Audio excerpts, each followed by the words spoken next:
G'day punters, welcome back to the Punters Academy Rapid Fire Show. We've got Jason has a party in the seat this week in the airport, Jason. I am, mate, going up to see the mighty Lions play tonight and not feeling too optimistic about it, I must say. But, hey, some people are dying to see their team play finals, so I'm not taking it for granted. So go up and have a look, and at the very worst, I'll do some damage to the pineapple before the game. And John, what about you? I'm all right, mate. Just another way. I just keep it to. I'm not allowed out of the dungeon, so this is it. This is where I don't get. I'm not a jet setter like Jason. All my teams are going no good. Our Souths are going all right. But they're going better than the Bears. Bears are flying. Okay, let's get into it this week. We'll start off with Sydney, John. First race we're going to focus on is the Furious Stakes, race 6. The 3-year-old fillies.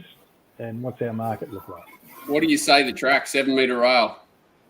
Well, look, normally the 6 and 8 metre rails provide sort of a preference to rails and run. Sometimes you might want to be at least one off in the straight, but certainly rails and run looks like those being favoured. It depends, I suppose, how much more rain we get, doesn't it? Looks all right, doesn't it? So it should come back to sort of a 5-6 range, you'd hope. If that was the case and we didn't have rain during the meeting, then I'd suggest that the inside rails and run is definitely the advantage, and possibly one off in the straight, but even nose in the fence in the straight probably okay. No worries, all right. Here we go. So the market. What's this race called? This is the Furious Stakes Furious first race. Stakes. Mighty in Secret, $3.40, $5.50 Paris Dior, $5.50 She's Extreme, $8 North Star Lass, $9.50 Willinga Beast, $10 She's a Belter, $18 Russian Conquest, $20 Seven Veils, $20 Wingardium, $34 Adam Pomeroy, $34 Wave Rider Boy, Mumbai Jewel is in a few places, and it's $101. Well, North Star Lass looks like the logical leader here, doesn't it, John? Yes. Anyway. Looks to get control, and that's obviously going to be an advantage for it. I thought Paris Dior, it'll obviously be on the fence, most likely. Its trials, what do you think of its trials? Didn't love its latest trial, that's for sure. Didn't look dynamic, didn't look like it was sort of ready to go like it might have in previous preparations. Well, look, these 3-year-old races are tricky, and I sort of alluded to that last week, despite tipping Vesta Bordeaux. Trying to predict age improvement, 2-year-olds resuming as 3-year-olds can be very, very, very dicey indeed, even in those at the top of the market and even in those that trial well. But look, for me, I suppose the go-to horse form-wise was In Secret, but I'm a bit worried about where it gets to here. It's got a fairly tricky map, and, maybe they might try and push forward. Maybe it doesn't, or it can't do that. And it goes back and sort of is not really in the spot that I would prefer it to be. But on form, that would be my number one pick. But I'd have to say I'm worried about the map, and on that basis, I won't be betting in this race. What do you say? I think we sort of come about it a different way. But the race a couple of weeks ago was very similar race, right? The race that Zugotcha won was full of resumers, but most of them had been sort of 1,000, 1,100 metre horses. So they were going to be vulnerable there. You knew that, and that's why a horse like Zugotcha could get away with it. This race, you've got similar horses. You've got North Star Lass probably going to control, pretty one-paced horse, should be vulnerable. Who gets the right run? And then this time you got resumers that have got mile form, so they should be still strong at 1,200. I agree with you In Secret. If it goes forward, I think it's vulnerable. If it goes back, it's vulnerable. So I think it's in a lot of trouble. But trying to work out who the horse that gets the right run, who's fit enough, and I think it's nearly impossible. I think I absolutely got no issue. I agree with you. It's just a no bet race from pillar to post. If I was going to do anything, I'd lay the favourite. Yeah, well, I probably wouldn't be laying it, but not at the current price. But certainly, if it got much shorter than that, I'd consider it. Jason, what do you say about this race? Do you have an opinion? I think the key point you raised was it's impossible to measure what the improvement is from 2 to 3 with these horses. So you really are guessing, I think. The only things to add that you guys didn't say was I thought Seven Veils was good first up, but I would have preferred a step up in distance. and I'm very confused why she's a belter, as I said, and I haven't done this race inside out. I'm very confused why she's a belter's double figures. When I first looked at this race, so sort of started pricing in my head. I thought, it was certainly going to be, around the $5 mark. I don't know if they're pricing in that it's won a mile Group 1 and it's not 1,200 metres unsuitable. I don't really subscribe to that. So she's the filly that I really like out of the winter that I'm going to be watching, but I won't be betting. Yeah, look, I grant she's a belter's definitely a chance, and it does look good to get in that 2 lane for me. But maybe the issue of a sticky track for it. Maybe. Okay, let's move on She ran enormous in that Gold Coast race on the heavy 8 that day on the wrong part of the track. So, anyway, I'd watch the market with her. If she's easy, she's not ready. If you're interested in betting, especially that camp. Yeah. Let's move on to race 7, the Tramway. John, over 1,400 metres, set weights and penalties. What have we got as a market here? The most overrated horse in history, Zaki, $1.90, $7 Converge, $7 Ice Bath, $7 Profondo, $20 the next lot of Nimali, Prime Candidate 21, 26 Yearning, 31 Character, 34 Colding, 51 Yonkers, 61 Big Boy Roy. Well, look, in terms of map, I thought that Zaki, there was some risk it could get sort of posted here. It might get into the sweet spot, but there is some risk there. Look, I did think it was a logical favourite and well and truly deserves favouritism. I don't think that odds on is the right price. I think it should be longer than that. We saw last preparation, it just didn't sort of get to the heights of its previous best form, but Profondo went enormous first up. I'd prefer to see it over the mile. I think second up, but it's definitely in with a chance and does look to get a rails run. So we couldn't possibly discount it. Converge, I think, is suspect. John, I've got it double figures, and I'm not quite sure why it's 4-1 in the market. And I thought horses like Ice Bath, who whilst have to go back, could sort of fill the placings, but might struggle depending on pattern. So didn't really know where to go here. I suppose my logic tells me that Profondo might still be the horse that's a little bit of value in the race, but would prefer to see it over a longer distance. What do you say? Yeah, I just think by default, Profondo at the price is the only horse you could possibly back. I think it would be nearly insanity to take even Zaki over 1,400. It could get a little bit posted. Sit and sprint's not really its thing either.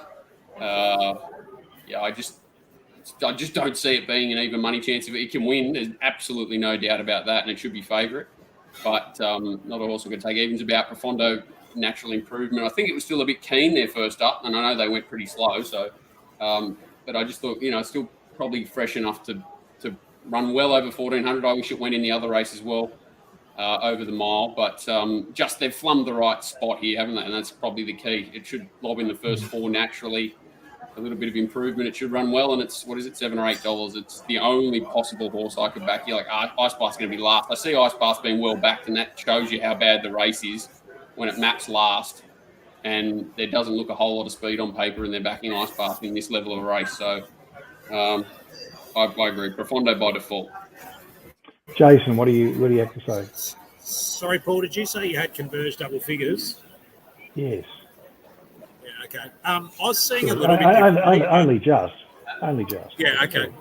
I text John last night, and I'm just absolutely gobsmacked Profondo's in this race. It reeks of stupidity to me, but I'll just won't use the S word in case it does come out and win this race. But it would have been a moral in the Chelmsford. I don't know why they haven't stepped it up. I think Zaki won this race last year. It was a big drifter in the betting that day. It was a day Arapaho came second. So, maybe it'll get out again off that first up run. It was beaten first up at the Autumn in the Blamey as well. Like you guys, couldn't take odds on. I'm just so angry that Profondo is in this race when it's drawn 2. No one can explain it to me, so I'm not going to try. So I'm just going to back Converge. I like its 2 trials here. into this. And I noticed in the last trial, it was over 1,200 at Warwick Farm, and the Waterhouse stablemate went out like a greyhound. And I loved how Converge worked home. It was beaten 5 lengths, but thought it trialled really well. First up in the autumn was third behind Paul Ailey over 1,200 at Randwick. That's no bad run. And then I thought ran really well in the Hobart Mill, and then went to the Group 1 Randwick Guineas. Placed at 2 in Group 1, won at Group 1 at 3. If this horse has improved, proven in the wet, I think Timmy just takes it forward and gets a nice spot. And I think they're ready here. Synthetic Hoof Filler off.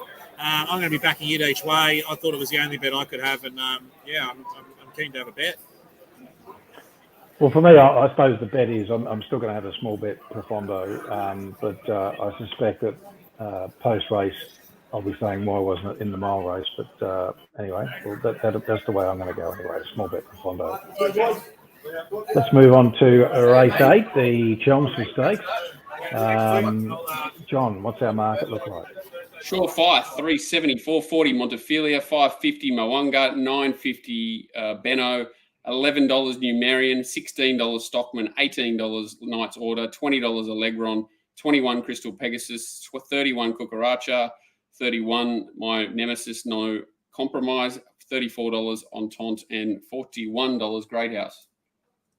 Well, Gay controls the race, obviously, you would think here, for sure, and it sort of does leave the race up for grabs in terms of form of the remaining contenders. I have to be in Surefire's camp. I thought the resumption was very good. Without giving it any improvement, I've got a clear favourite. Montefilia can sprint well, fresh. It does look to me the danger on form, and a horse, Benno, whose run I was taken with first up, will be suited over longer and probably may well need the run, but wouldn't be surprised if it sort of featured in there somewhere as well. The thing that makes me want to not bet here is the map for Surefire in terms of where it gets to from gate 11 and how that's going to work out given the potential pattern on the day. So that's what worries me. But certainly not potting it and have it, as I said, a clear favourite. John, what about you? I think if they want to win this race, Surefire just goes bang with Knight's Order, sits fourth behind them and wins. Waller's second up, bouncing off great performances, is one of my great 8s in the world. They go backwards like they've been shot sometimes, and I just wonder where this horse is going. Like the way it won first up, I think it's got to be going to a Cox Plate, and I think it can win a Cox Plate. So I think it'll win this race if everything is right with it. I just think it's too good for him. Simple. Jason. Yeah, right. Okay.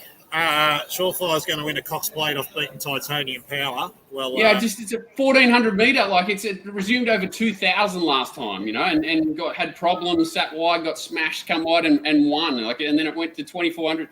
It's just that horse shouldn't do that. Shouldn't run ridiculous sectionals over 1,400. Well, if it wins a Cox Plate, I'll mow your lawn nude.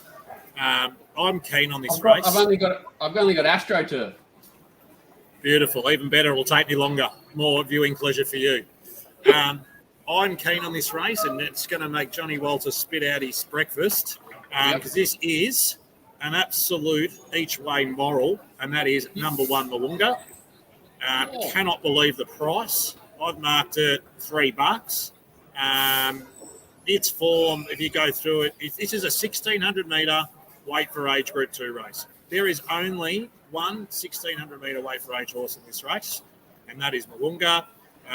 Its form is impeccable going back to the Randwick Guineas, this track and trip. Obviously, was a moral beat in that. Goes through at Doncaster and Queen Elizabeth. Wins a Winks, goes second and gets beat by Incentivise in its prime in a mile Group 1. Was enormous in the Epsom in the spring and then the Cox Plate. I thought second the Futurity, all aged average. That was the best last you've ever seen last start. This horse, you need to get stuck into around the... Well, sorry for talking while you're interrupting. It's a momentum horse. You look at all its good runs. They'll be into it with the whip on the turn, with T Berry on it. It had momentum, run up, hinged ass, just sort of got stopped in its tracks and then gave up. I'm really putting that down as a fifth beaten 2 lengths, not a last. It's the best lead-in for this race in terms of quality of that race, and as a step up, second up. Nash goes on instead of Timmy Berry, stand over him, and $6.50 around and $2.50 each way, just absolutely unload. Better the day in Sydney for me. Wow. Big call from Jason. If I can forgive that run, I agree with you. I watched it about 20 times and I don't know. I just couldn't. Yeah, I can see where you're coming from. I can see why you're disappointed. Like he did it, but he's not the horse to get stopped in his tracks and then accelerate the last 100. He's just not that sort of horse. He's just a momentum horse. He needs to get him out in the air. I wish he'd drawn 10, not 5. But I'm banking on Nash knowing all this and getting him in clear air. And if he's in clear air at the 500, he'll just keep momentum building into this race. And I mean, there's just a bunch of cats in this race. Come on, guys! Like, have a look. I don't disagree with you. That's what I meant. I sort of asked him because of that. But if you go the opposite and use the angle you are, you could be getting 650 about a 6-4 chance. I agree with it 100%. Yeah, but I just like Montefilia first up. D Payne, it's a nice horse, but I can't have a shorter than Moonga. Surefire's beat Titanium Power, impressive, but 12 goes back to last. I've got it. Then there's Benno. I backed it in the Caulfield Cup. Nice horse, good run last start, but yeah, 1600 metre Group 2. Anyway, I just think each way, if it misses a place, it's only because it gets one of something blocks it. But yeah, bet on Nash. Well, it's a logical probably third pick, but I can't get as confident as you, Jason. Hopefully at least it runs a hole for you. Thank you. I appreciate it. Okay, let's move on to Melbourne now. And, of course, we're at the Valley, Jason's favourite track. And we're going to line up here in race 4 to start things off. John, have you got a market there? I'm just wondering if you think Jason thinks we should send PVL down to Melbourne. Like, look at this, 6-horse fields. What is this? Like, I don't understand. It's a Saturday. It's a big race. It should have full fields like Randwick. Mr. Brightside, even money. Earlswood, $3.80. Inspirational Girl, $5. Spanish Mission, $8. Forgot You, $14. Sound, $34. Yes, small field, of course, in this race. And look, Jason, we might start with you here because you're the Melbourne King. Yeah. I wouldn't say king, but yeah. Well, what a stinker of a race. Spanish Mission can't handle the wet. Penn, Sounds a 2-miler, forget it. So it's effectively a 4-horse race. Inspirational Girl, they're actually aiming it for the Caulfield Cup. So hard to see how Uncle Bob's going to have it ready to win here. And interestingly, D Lane gets off and gets on to Earlswood. Earlswood was enormous in that Carlisle Cup in the autumn. They ran fast time. The jump out was pretty plain. I mean, I just think $2 is fair, Mr. Brightside. Love to hear Paul's views on whether he's got it marked shorter. He's a winner. In a small tactical race, you want C. Williams on. He'll put it in the race, and I'd be very shocked. If it lost, I'll probably have one bet at Moonee Valley tomorrow because it's a stinker of a joint and it will be large and it will be on Mr. Brightside. And if it wins, great. And if not, so be it. I'll move on and wait till on Thunderstruck Day, the Saturday after. Alligator Blood. Look, I've got Mr. Brightside favourite, longer than the market. And I think Earlswood's a real challenger here. The single rating figure I've got for it when it won at Caulfield is better than anything that Mr. Brightside's done to date. And on that basis, and assuming it's forward enough and there's some support for it, I'll be happy to back it to beat the favourite. But they do look for 2, obviously, and the market says that. I think Inspirational Girl has come up pretty short. I can't see a case for it being sort of 13-4, 7-2 in the market. Spanish Mission, obviously, there is that one run there at Caulfield over the mile last start where it got pretty close to Earlswood, but that was obviously on better ground. And I concede those comments that you made, Jason, about it not handling the soft. look, Forgot You, I think, is just way out of form, and obviously Sound needs much longer. So for me, it's all about Earlswood. If there's betting support for it, I'll be happy to wait. And if there is strong support in the last 5 minutes, I'll be all over it to beat the favourite. John? Yeah, I won't add much. I went looking for Earlswood just because I don't think Mr. Brightside's really a proven weight for age campaigner yet. I know it won the other day, but I thought it was just a win. But Earlswood and Spanish Mission are the obvious two. Spanish Mission, I agree. The wet is totally against it. And then I watched the jump out of Earlswood and was looking if I thought it was sort of suited at Warrnambool. So, yeah, it's a bit of a by default Mr. Brightside if you like him. Otherwise, it's very hard to bet. And Earlswood, yeah, if there's money for it, I'd be very scared. I'd say it'll be going pretty close if they back it. Yeah. And Paul, I'd love on your Monday show, and I mean this genuinely, to give a explanation as much as you can on how the Earlswood win in the Carline Cup would rate better than anything Mr. Brightside's done, including winning at Doncaster. So I genuinely would love to understand how you come out with that, because the way that I do it, I don't see that. Yeah, well, I suppose when we bring it back to weight for age is really what I'm saying. Here, so it just falls that way on the numbers. I'm wrong most of the time, you know. We all are. Indeed. Okay, let's get on to race 5, the McEwen. And what do I mark it here? We want to talk about these guys first. We've got one race left. Oh, Top Sport. Well, of course we're going to talk about Top Sport. And of course, if you're betting in Sydney punters, you need to obviously have your account, or Melbourne for that matter, but with those limits tomorrow for New South Wales being the main area that we cover, of course you can get on to win $5,000 from the time they go up and $10,000 late. And of course, the bigger days, or where there's Group 1s and so forth, the limits are even higher again. So that's from our good friends Top Sport. If you don't have an account, make sure you speak to Tristan or one of the team and get yourself sorted there. All right. You see how my balance is going with them at Top Sport? I'm flying $0 in the hot corner. That's the other account. Where's the other account, John? Cool and Gatter, $2.20, $4.80 in the Congo, $6.50 Roth Buyer, $7 Zoo Style, $7.50 away game, $12 the Inferno, $54 some millions. Well, it's an easy play for me here. A later favourite, Coolangatta. That's it. Recommendation. Jason. Yeah, well, for the interest of giving the show some content, I'll just expand on that. So last year, Profiteer was the red-hot favourite in this. I don't know if it was on this. I think it was on Little Birdie where I declared it an ant and had no chance. And we have a similar setup here. I cannot believe Coolangatta's that price. I was shocked when I did my market and then compared. So I'm glad you're saying the same thing. Jury's out whether there's any depth to that form at all. Which makes me normally want to bet really aggressively. But this is just such a hateful race.